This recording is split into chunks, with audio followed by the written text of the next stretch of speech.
Juan capítulo 21, vamos a leer el versículo 25. Juan 21, 25 nos dice la Escritura: hay también otras muchas cosas que Jesús hizo, las cuales si se escribieran una a una, pienso que ni aun en el mundo cabrían los libros que se habrían de escribir. Amén.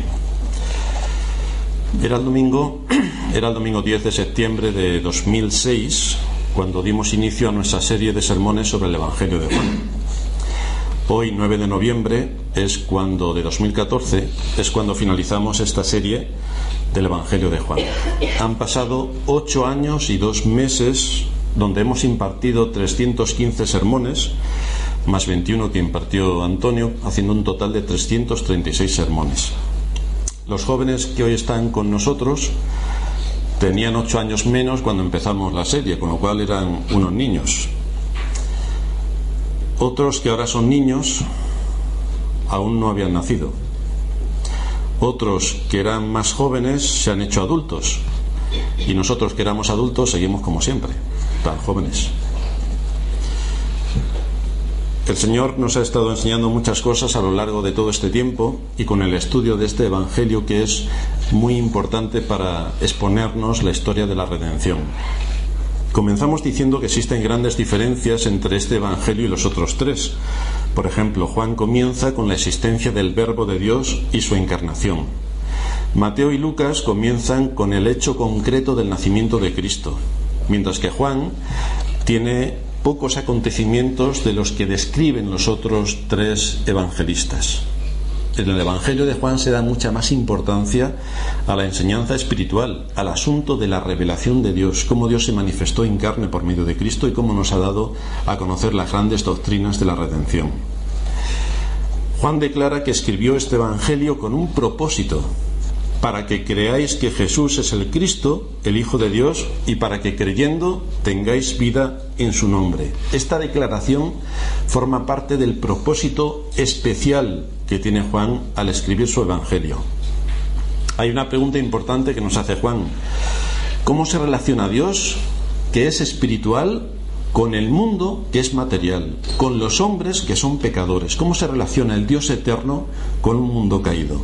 Y Juan contestó a esta pregunta al señalar las doctrinas de la creación y de la encarnación. Hemos visto cómo Dios se ha dado a conocer y se comunica con el hombre a través del Verbo, el cual era Dios y era Dios en esencia.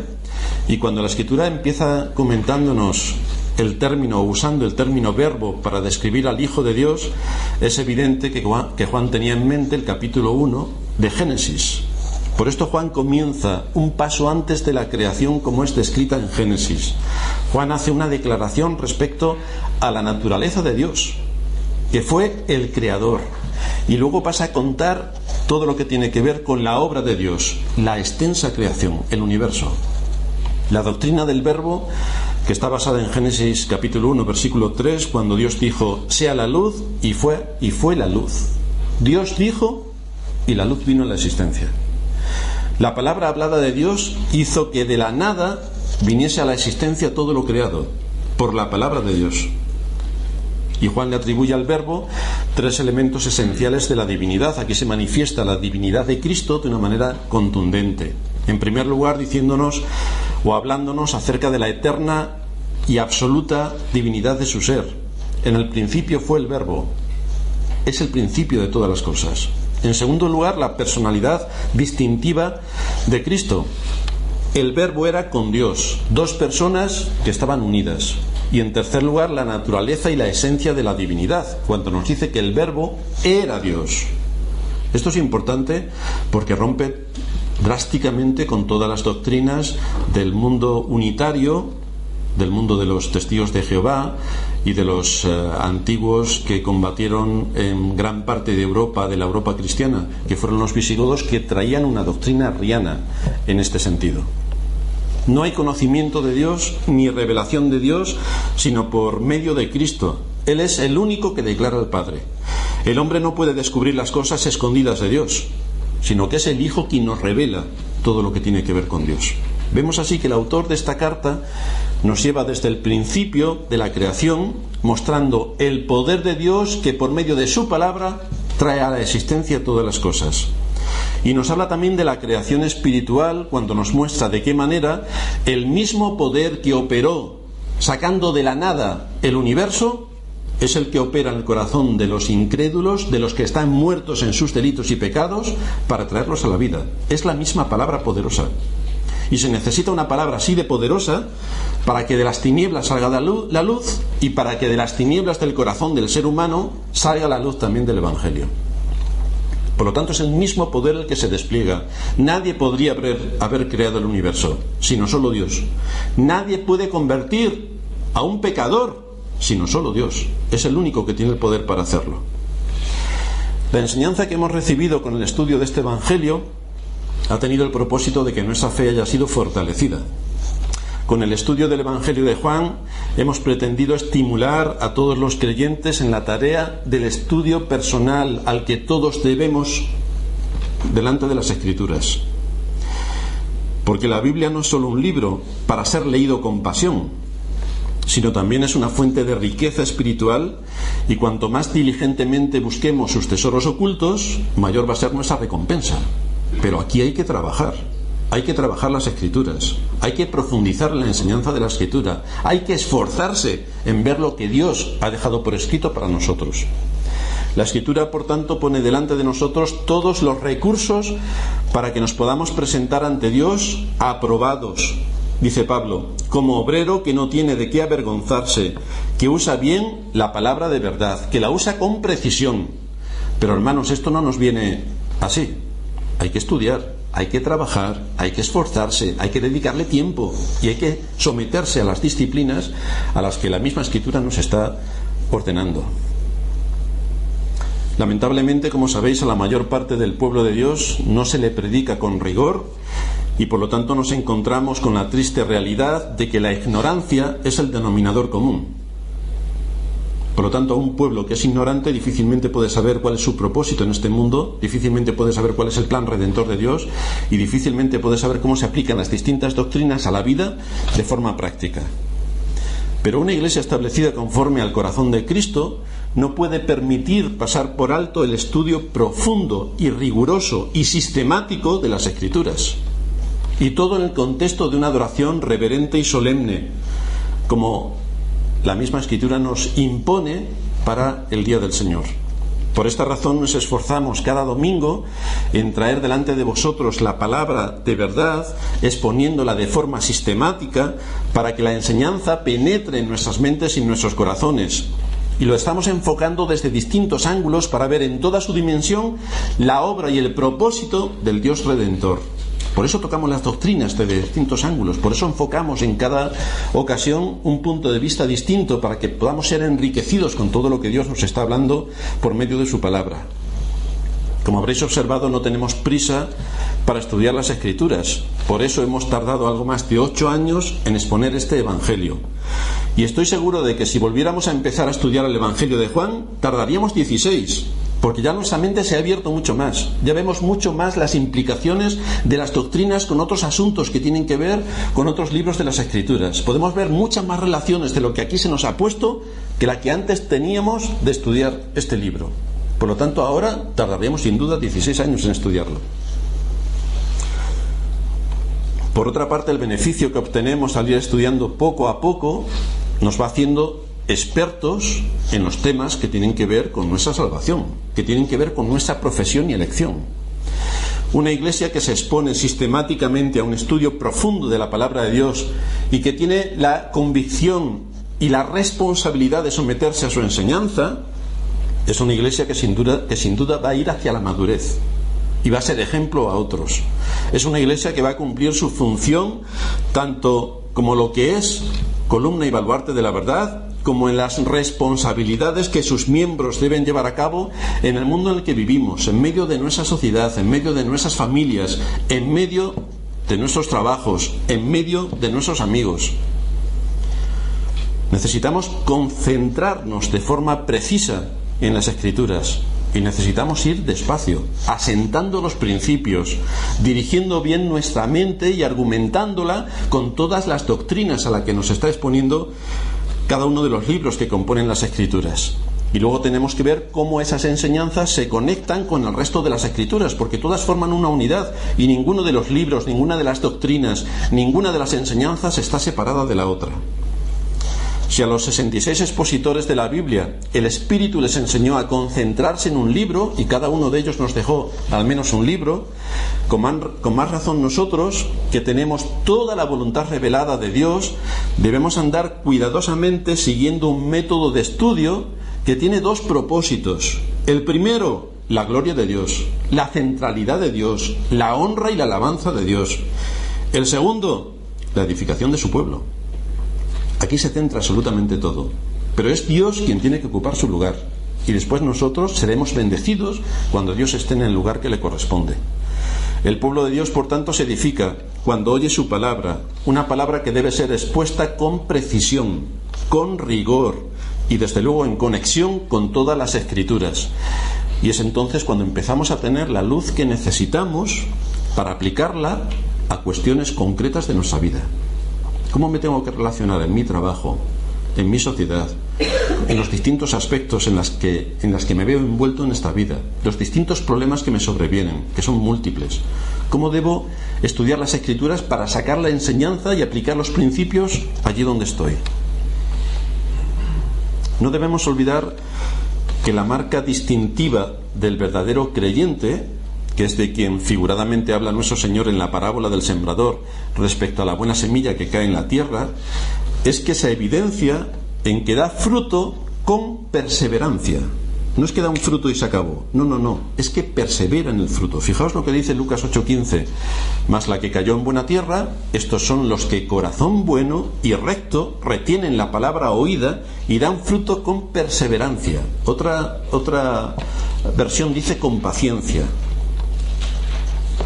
Cuando el Señor le dio la comida a Israel en el desierto, no recordaréis ninguno que les enviase el pan ya hecho, ordenado y recién salido del horno, ¿no? En su lugar les envió el maná del que se nos dice en Éxodo 16:14 que era una cosa pequeña, menuda y redonda.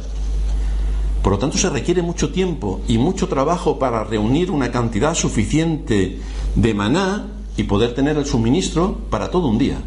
Hay que trabajar bastante para hacer la recolección del maná. Aquí el Señor se nos ha ido presentando como el maná que descendió del cielo, y no como el maná que cayó en el tiempo del Éxodo, porque todos cuantos comieron del maná murieron, sino que aquí el Señor se nos ha ido presentando como el verdadero pan del cielo. Pero también hay que trabajar para saber cuál es el mensaje que nos queda a nosotros, la Iglesia de hoy del siglo XXI. ¿Cuál es el mensaje que nos deja el Evangelio de Juan? El Señor dice: yo soy el pan vivo que descendió del cielo. Si alguno comiere de este pan, vivirá para siempre. Aquí tenemos el pan, que es eterno, es decir, aquel que por medio de la fe se acoge a Cristo, vivirá para siempre. Esta es la promesa que hace Dios por medio de su palabra. Esto tiene una enseñanza para nosotros. El método por el que la mayoría de nosotros aprendemos lo tenemos en Isaías 28:11. Mandamiento, 28:10, perdón. Mandamiento tras mandamiento, mandato sobre mandato, renglón tras renglón, línea sobre línea, un poquito allí y otro poquito allá, continuamente repitiendo. Así se nos van quedando las cosas. Por lo tanto, hemos tardado 8 años en exponer este Evangelio. Ha sido necesario, porque necesitamos repetir, enfocar, matizar, entrar al fondo de un detalle, ver cómo se envuelve esto dentro de todo el contexto de las Escrituras. Hemos tenido que esforzarnos a fondo para presentar el Evangelio como lo que es la palabra de Dios. Queremos asentar las verdades de la palabra de Dios en nuestra mente y en nuestro corazón. Y debemos argumentarlo, debemos saber por qué. ¿Por qué todo esto se relaciona así? Para que cuando nuestro malvado corazón nos quiera engañar, tengamos los argumentos para defender nuestra posición. Para que cuando el mundo que nos envuelve religioso nos quiera engañar, tengamos argumentos para defender la posición bíblica. Y para que cuando el mundo con sus seducciones nos quiera engañar, también tengamos las armas que necesitamos en medio de la batalla. No debemos desalentarnos si a veces no retenemos todo lo que predicamos. No debemos desalentarnos. Pero al menos debemos ser responsables en aquello que hemos retenido Si de las 10 cosas que se han dicho solamente me he quedado con una, asegúrate de que esa una la pones a trabajar. Asegúrate. Porque si hacemos esto, vamos a cosechar los beneficios. Evidentemente no nos vamos a poder quedar con toda la enseñanza del sermón. Pero con aquello que nos quedemos, asegúrate de que lo tienes firmemente anclado en tu corazón. El exponernos de forma sistemática al mensaje de la palabra hace que encontremos también nuevos tesoros en textos que hemos leído 1000 veces. Lo hemos leído, releído, ya somos viejos leyéndolo, y resulta que nos encontramos con algunos hermanos que dicen: he leído este pasaje muchas veces, pero nunca vi la enseñanza que hoy he recibido desde el púlpito. El pasaje se ha abierto ante mis ojos, he visto otra nueva dimensión en esta enseñanza. Pues ahí tenemos la misericordia de Dios, cómo abre nuestros ojos, cómo está atento a nuestra necesidad, y cómo cuando somos responsables delante de Él en guardar su día, en atender su palabra, Él vuelve a llenar nuestros corazones y nos bendice de una manera evidente. Pero se necesita algo más que concentración y perseverancia a la hora de estudiar la palabra de Dios y de ser expuestos a ella. Podemos centrar toda nuestra atención, ser muy diligentes y pacientes, pero a menos que el Espíritu Santo no ilumine nuestro entendimiento, la grandeza y el tesoro que se encuentra escondido en las Escrituras no va a ser de provecho para nosotros. De ahí que tengamos que usar uno de los medios de gracia más importantes que tenemos a nuestra disposición: la oración. La oración es un requisito especial. La oración, no lo olvidéis, es una de las partes que componen nuestros sacrificios espirituales en los que debemos estar involucrados antes de venir aquí. Hermanos, tenemos que esforzarnos y disciplinarnos para traer nuestros sacrificios espirituales. Como ya hemos dicho en otras muchas ocasiones, a ningún judío se le ocurría ir a llevar su sacrificio sin llevar el cordero. No iba al templo con las manos vacías, llevaba su sacrificio, llevaba su cordero. ¿Y no es eso también lo que se demanda de nosotros? ¿O venimos tranquilamente con las manos en los bolsillos a ver qué me van a decir hoy? Cuando realmente somos nosotros los que tenemos que preparar los sacrificios espirituales para traerlos delante de Dios, y tenemos que orar por nosotros, por nuestra familia, por el pastor, por la iglesia, para ser bendecidos. Antes de que abramos la Biblia, necesitamos suplicar a Dios diciéndole: abre mis ojos y miraré las maravillas de tu ley, como dice el salmista. Pero necesitamos orar. Esto es imprescindible si queremos ser bendecidos. Los misterios de la gracia que están ocultos, a menos que nos acerquemos por medio de la oración con un espíritu enseñable y que temblemos delante de su palabra, no nos serán revelados. Necesitamos acercarnos de esta manera.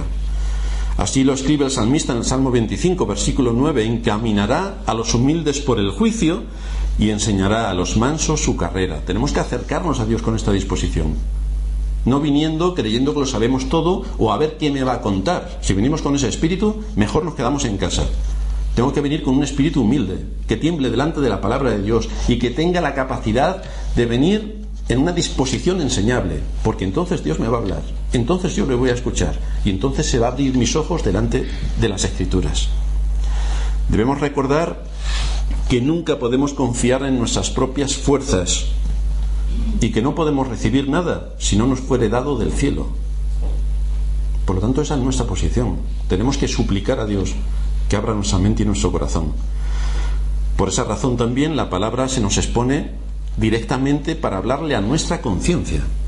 Aquí no venimos a entretener a la gente, no venimos a tener diversas actividades en las cuales a nivel carnal podamos desfogarnos. No, la palabra de Dios nos lleva directamente a ser traída delante de nuestra conciencia.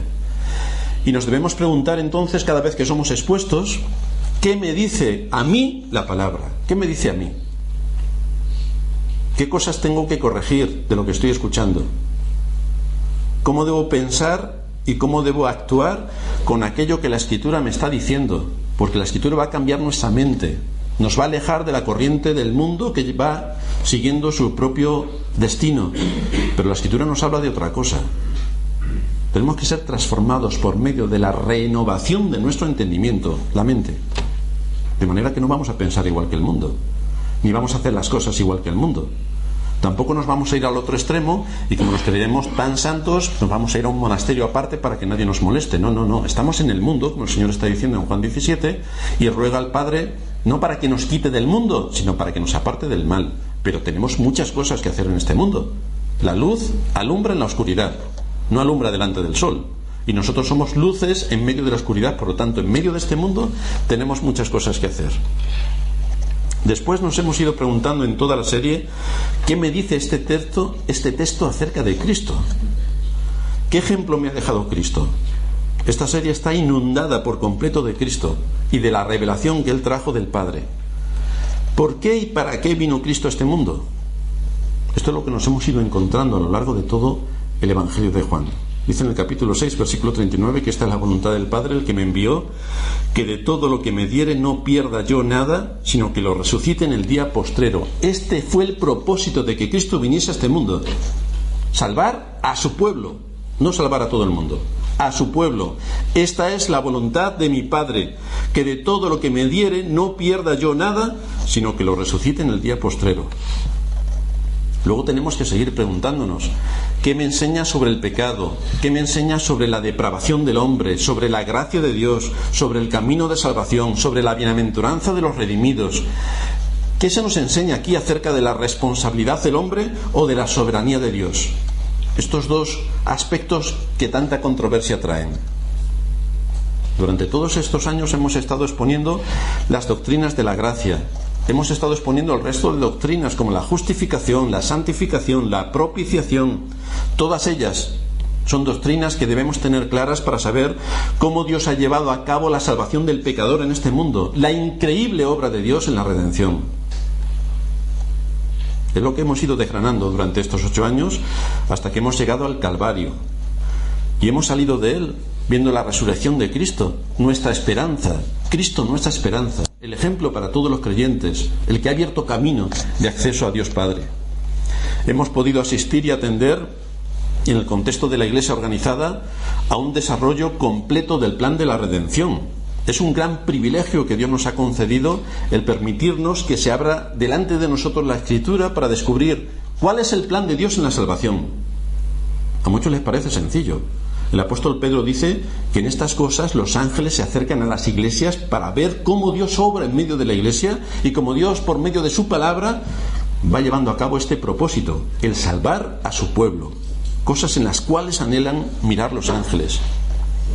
Por esta razón, si nos acercamos a escuchar la palabra con una buena disposición, dejará de ser un fastidio asistir cada domingo a la iglesia. Para algunos que se llaman hermanos es un fastidio asistir a la iglesia. Deberían pensar realmente si son creyentes, porque para un verdadero creyente un fastidio no es venir a la iglesia. Cuando se nos abren las Escrituras y vemos el despliegue que hace Dios en detalle para salvar a su pueblo, cuando vemos toda la obra de la redención, el venir a su casa, el reunirnos con nuestros hermanos en la fe, el escuchar su palabra en este día de fiesta solemne en el que Dios mismo se ha comprometido a bendecirnos, se tiene que convertir en una delicia. Voy a escuchar la palabra de Dios. Voy a ser instruido en la palabra de Dios. Voy a ser edificado y alimentado en la palabra de Dios. Por lo tanto, ¿cómo puede ser eso para mí un fastidio? Porque si lo es, tienes un problema gravísimo. Además de estudiar los principios generales, también hemos prestado atención a algunas de las leyes que regulan la interpretación de las Escrituras. Dios es un Dios de orden. No lo olvidemos. Requiere el orden dentro de toda nuestra vida. Requiere el orden dentro de la iglesia. Y requiere el orden en todos los sitios. El Dios de la creación y el Dios de la revelación escrita es el mismo Dios. Es el mismo Dios. Así como podemos discernir las leyes de la naturaleza, podemos también identificar las leyes de la Biblia, que están dentro de ella. Hemos estado viendo un desarrollo progresivo en la revelación de Dios. Hemos establecido métodos de comparación, de contraste, de paralelismo para ir ilustrando todas las enseñanzas que las Escrituras nos estaban exponiendo. Aún en el más mínimo detalle hemos encontrado un significado profundo. Por ejemplo, uno de los que más me llamó la atención cuando lo estábamos estudiando fue las bodas de Caná. Las bodas de Caná. Y allí estuvimos viendo cómo el judaísmo era una cáscara muerta, una estructura sin corazón y sin vida. Y que aquellas tinajas de piedra representaban exactamente cómo estaba el corazón del pueblo de Israel. Era un cuadro típico de esta situación deplorable en la religión oficial que ya el Señor nos está ilustrando desde el primer capítulo, porque la luz vino al mundo y los hombres amaron más las tinieblas que la luz, porque sus obras eran malas, no querían la luz, querían acabar con ella, y eso es lo que hicieron. El primer capítulo se inicia rompiendo los tópicos y señalando los grandes acontecimientos que tuvieron lugar desde la existencia eterna de Dios y cómo el plan de Dios fue haciéndose visible a través de los profetas que dieron testimonio de la verdad que les fue señalada por Dios Padre. Todo esto a pesar de que esos profetas fueron perseguidos y fueron ejecutados por el pueblo que decía servir a Dios, pues fueron ellos mismos quienes mataron a los profetas. La gente no quería oír la palabra de Dios, no quería aplicar a su vida ese conocimiento, no quería que los enviados de Dios les hablasen, no querían que las enseñanzas fuesen dirigidas a su conciencia, no querían corregir su vida para servir al Dios eterno. Y así el profeta Oseas dice: mi pueblo fue destruido porque le faltó conocimiento. Y esta va a ser la constante disposición del pueblo que dice ser de Dios ante Dios: desobediencia e ignorancia. Desobediencia e ignorancia, constantes a lo largo de los siglos. Y así nos dice este texto de Juan 2:6, hablándonos de las bodas de Caná, que había allí 6 tinajas de piedra para agua conforme al rito de la purificación de los judíos, en cada una de las cuales cabían 2 o 3 cántaros. Y entonces veíamos aquí el retrato del judaísmo, la foto. 6 tinajas, 6. El apóstol Juan utiliza bastante los temas numéricos. Ya en su Apocalipsis nos habla mucho de números, en su Evangelio también. 6 es el número del hombre. Fue en el 6º día cuando Dios hizo al hombre. Y resulta que este hombre es el que quiere ponerse en el lugar de Dios. Este es la continua guerra entre Dios y el hombre. Dios tiene su trono y el hombre por todos los medios quiere ocupar el lugar de Dios en la salvación, el lugar de Dios en la redención, el lugar de Dios en las buenas obras, el lugar de Dios en todo. Dice el Evangelio, dice el libro de Apocalipsis en el capítulo 13, versículo 18: aquí hay sabiduría, el que tiene entendimiento cuente el número de la bestia, pues es número de hombre, y su número es 666. 3 veces 6, intentando llegar al 7, que es la plenitud, que es el número perfecto, y no puede llegar, no puede llegar. Había 6 tinajas que estaban de pie, no 7, que es el número perfecto. 6 es el número que quiere llegar a la perfección, pero nunca puede llegar. Y esto simboliza de qué manera todo lo que quedaba del judaísmo era de la carne, porque Dios no estaba en medio de ellos. Era un sistema frío y vacío, completamente legalista. Hoy nos hemos ido al extremo opuesto. En vez de ser completamente legalista, es completamente emocionalista. Pero estamos en las antípodas. Fijaos también que estas 6 tinajas eran de piedra. No eran de plata, que nos habla de la redención, ni de oro, que nos habla de la gloria divina. No, sino que nos dice que eran de piedra. Y lo que es más notable, que estaban vacías. Y así contemplamos un retrato de la condición de Israel en ese momento. En el lugar donde tenía que estar el ingrediente de la alegría, que tenían que estar llenos de vino, estaba frío, estaba vacío, y siendo como eran de piedra, estaba muerto. Esa era la condición del corazón, un corazón de piedra, un corazón vacío, un corazón sin absolutamente nada de lo que cabría esperar en su interior, nada. Por eso el anuncio del Evangelio también nos dice: voz que clama en el desierto, porque Israel era un desierto. No había palabra de Dios.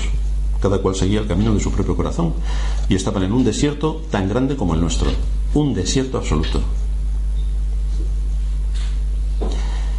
Nos hemos encontrado después al Señor limpiando el templo de todas las características mundanas que lo envolvían. Tenían muy buenos argumentos para vender todas aquellas mercancías en el templo, pero el templo está para otra cosa, y por lo tanto el Señor corrigió esa desviación. Lo hemos visto hablando con Nicodemo, con la mujer samaritana, con los griegos, con los oficiales romanos, con el lisiado en el estanque de Betesda, donde se nos dice que en estos yacía una multitud de enfermos, ciegos, cojos y paralíticos, y el Señor llamó a uno de ellos a la salvación. no porque fuese mejor que el resto, sino porque en el propósito de Dios estuvo el llamarle. Y esta es la situación en la que se encontraban: enfermo, ciego, cojo y paralítico. ¿Quién puede venir a la vida estando en esta situación? ¿Quién puede ser sanado por sí mismo estando en esta situación? Pues solamente Cristo puede llevar a cabo esta obra increíble de su gracia. De manera que volvemos a ver una y otra vez, con todos estos casos, Nicodemo, la mujer samaritana, el paralítico de Betesda y todos los que van apareciendo, la imposibilidad del hombre para salvarse y la voluntad de Cristo para salvar a aquellos que el Padre le dio. Encontramos a Cristo como el camino, la verdad y la vida. Escuchamos sus promesas de cómo nos enviará un gran consolador para que esté atento a nuestras necesidades. Hemos visto el despliegue de su deidad, le hemos encontrado alimentando a la multitud, le hemos visto en su papel como creador al sanar a un hombre ciego y darle la vista, darle no la vista, sino darle el ojo. Crear el ojo, porque el hombre no es que estaba ciego teniendo un ojo que no veía, no, es que no tenía ojo, y el Señor hizo crear un ojo. Lo hemos visto en la muerte de Lázaro, donde ya estaba podrido y maloliente, y el Señor le levantó a la vida. Así es como Él se nos expone como la resurrección y la vida. Hemos sido testigos de su oración al Padre y de cómo estaba pidiendo, no por todo el mundo, sino solamente por su pueblo. Nos ha alentado para que nos esforcemos, para que sigamos sus pisadas, para que estemos atentos al gran pastor que guía y dirige a su pueblo a lo largo de todo este camino. Hemos asistido a la traición de Judas, a la distinción, a los distintos juicios por los que tuvo que pasar uno tras otro delante de Herodes, delante de los sumos sacerdotes, delante de Pilato, hasta que de una manera humillante e ilegal lo llevaron a la muerte. Después hemos asistido a su resurrección y hemos visto todos los milagros que Cristo hizo después de su resurrección. Hemos estado estudiando los oficios de Cristo como sacerdote, como profeta y como rey, viendo su increíble poder para salvar y cómo en todos los oficios desarrolla este propósito. Todo el esfuerzo que hemos hecho ha ido dirigido no a satisfacer el deseo carnal de nuestro corazón, no para dar cabida al sensacionalismo religioso, sino a profundizar en el propósito de la venida de Cristo a este mundo, a identificar a los enemigos de la fe, a armarnos de los argumentos que necesitamos para repeler los ataques del maligno y a que seamos capacitados para que las dudas, el desánimo, la desidia, la apatía, la comodidad no hagan mella en nosotros, que somos soldados. Somos soldados. Hemos querido mostrar cómo el amor debe estar fundamentado en la verdad, porque sin ese fundamento no existe amor. El amor y la verdad van juntos. Por lo tanto, no podemos separarlos pensando que amamos mucho al prójimo haciendo lo que el prójimo quiere hacer. No. Nosotros estamos obligados a obedecer a Dios. Y en esto se manifiesta en que amamos al prójimo en base a la verdad que Dios nos expone en su palabra. Hemos querido precisar cómo debe ser la adoración verdadera al Trino Dios. Hemos tratado diferentes corrientes religiosas que han invadido la Iglesia a lo largo de los siglos y se ha pretendido que nuestro amor por Cristo crezca al conocer de qué manera amó Dios al mundo, hasta tal punto que ha dado su Hijo unigénito por nosotros. Este es el amor que se despliega por parte de Dios.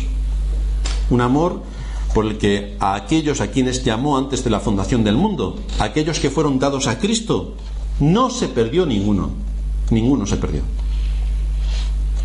El ver el amor de Dios tomando la iniciativa en la salvación y dando a su único Hijo para pagar nuestra deuda delante de la cruz, nos debe llevar como respuesta a más obediencia delante de Él. No desde el sentimiento religioso, no desde un deber fastidioso, sino de una convicción. Estoy convencido de todo lo que Cristo ha hecho por mí. Estoy convencido. Y por lo tanto, cuando esa convicción toma parte y toma fuerza en mi corazón, ¿qué es lo que se espera de aquellos que han conocido la verdad, de aquellos a quienes Dios se le ha manifestado, aquellos a quienes Dios ha llamado? ¿Qué se espera de nosotros?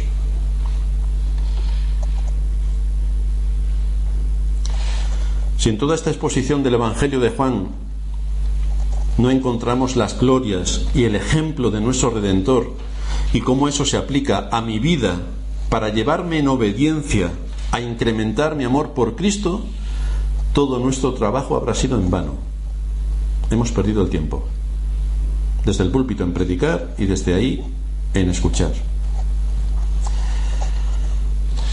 Un pequeño detalle.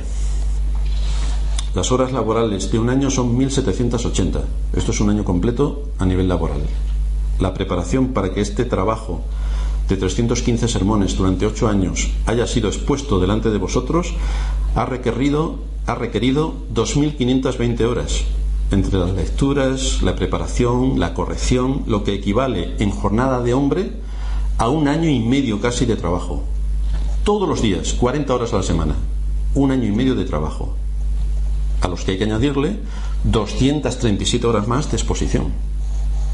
Ha sido un trabajo ingente, pero un trabajo que tiene un propósito: servir a Dios en medio de nuestra generación, para que por medio de la predicación de su palabra Dios sea glorificado y la iglesia sea edificada.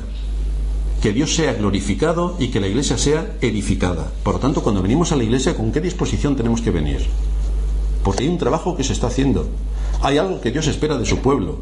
Hoy es el día santo que Dios ha apartado del resto de días de la semana para su culto racional, donde tenemos que venir con nuestros sacrificios, donde venimos para escuchar la voz de Dios, donde se nos llama para estar presentes, donde se nos convoca como pueblo de Dios para escuchar su palabra. Todo esto es lo que tenemos que traer para ser instruidos en la palabra de Dios y para ser ejercitados en la verdad, para ser alimentados y para crecer. Queremos ir hacia la madurez, pero no podremos ir si las cosas, cada cosa, entre lo que a mí me corresponde y lo que le corresponde a la iglesia, ocupa el lugar que debe ocupar.